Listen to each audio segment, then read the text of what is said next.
Corona SDK, and last time we made the Hello World program, which is the usual first program you make in a new language. Today we are going to use local variables, which is usually the second thing to get used to. So we're going to start up the Corona simulator. We're going to start a new project. We're going to put in our name that we're giving the project, make it for a tablet, set it to sideways, and we're just going to drop it on the desktop. Once again, it creates a folder. Inside the folder are 3 files. For now, we're just going to worry about the first one, main.lua. So there's the folder, and here's our simulator. Just going to open up Outlaw again, drag it over. You'll see those 3 files, and if you double click, here is our main. As we discussed last time, it's really important that you put proper comments, and remember that 2 dashes at the beginning of a line identifies it as a line for a comment, and we're always going to start with the name of the file that we're talking about. The next thing we're going to create is the comment header, and this is so people that come later, including ourselves, will know who made the program, when it was created,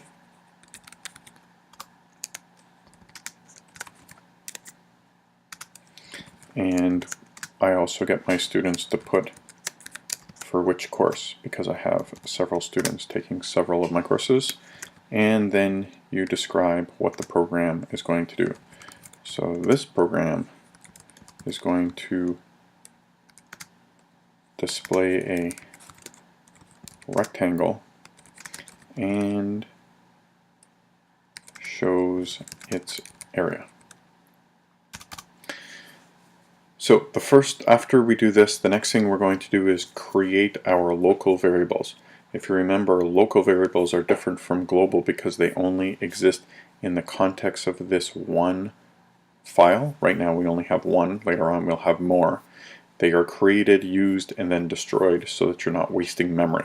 So always declare your variables as local unless there's some really good reason why they should be global and exist throughout the entire program.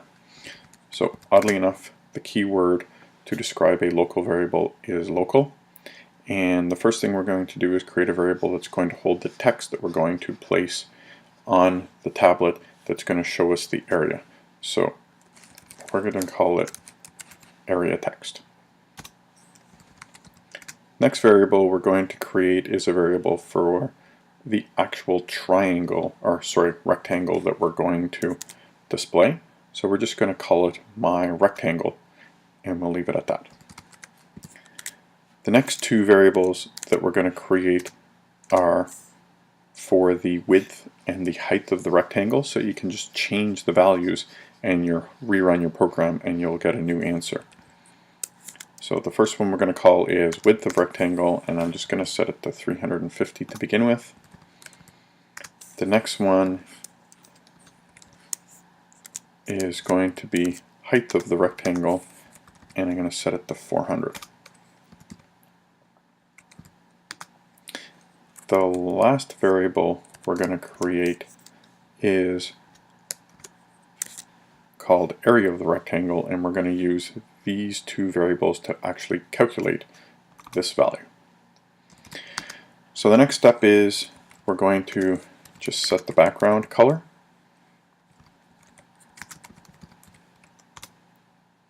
And from last time, there's a keyword called display, and there's a method called set default. And inside a set of brackets, use the keyword background, and then you put in your 3 numbers that represents red, green, and blue. So we're going to set 0 red, 0 green, and 255 are complete blue. so that our background will be a complete blue color. Next thing we're going to do is actually draw the rectangle. Now, if you remember, we have a variable up here called myRectangle. We're just going to copy that because it's always really important that your variables are spelled correctly that you declared so that you don't make any mistakes. So we're just going to copy and paste that, and we're going to say myRectangle.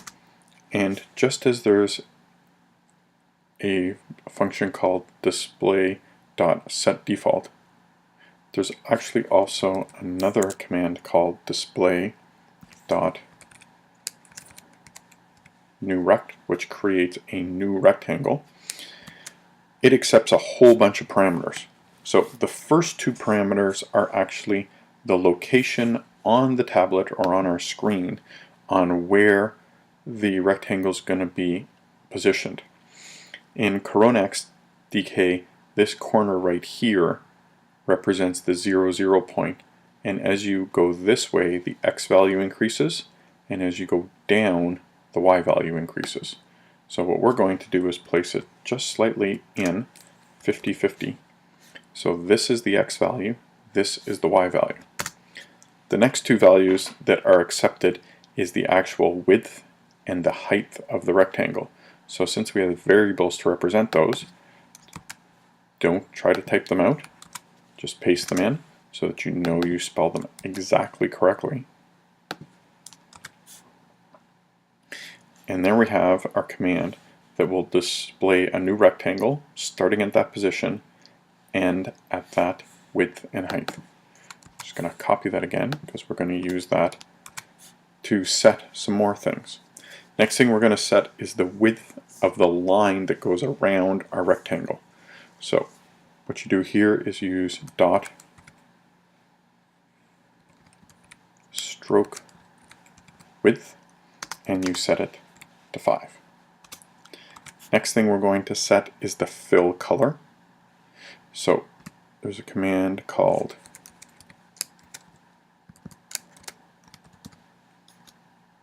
set fill color. Notice it's spelled like an American, not like a Canadian, like we spelled before up here. So you have to spell it correctly or it won't work. And fill color works exactly like this. Once again, it accepts three values, red, green, and blue. So we are going to create a green rectangle completely. The next thing we're going to do is set the color of the line that goes around our rectangle. So there's a command set stroke color, and we're going to set it to be actually red completely. So what this does is takes our rectangle, or takes our variable, and says it's going to be assigned a rectangle at this position, this width and height. It's going to have a line that is 5 points thick. It's going to set the color to be green on the inside and set the color around the outside that is 5 points thick to be red. So when we're done all that, the next thing we do is actually have to calculate the area of a rectangle. So you remember we have this variable called area of a rectangle. And area of a rectangle, oddly enough, is going to be the width times the height. So once again, copy those so you don't make any mistakes.